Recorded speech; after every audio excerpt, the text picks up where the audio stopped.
see a lot of officers with a lot of gear and long guns and the kinds of weaponry needed for securing such a huge event.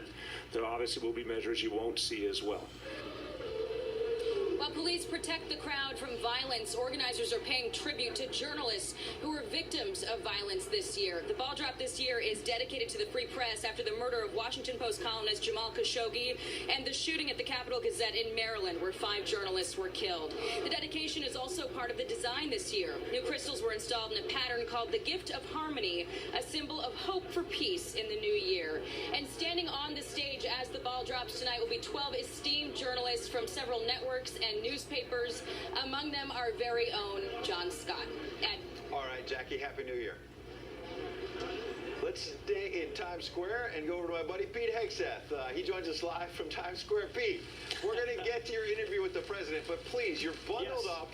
You've got an umbrella as if you're in horrible conditions. I'm reading the New York Post today. It says, cold lang syne, okay? Last year, I was out there like it was 8 degrees. I just checked the iPhone. It's true. It's 44 degrees, buddy. You can't possibly complain.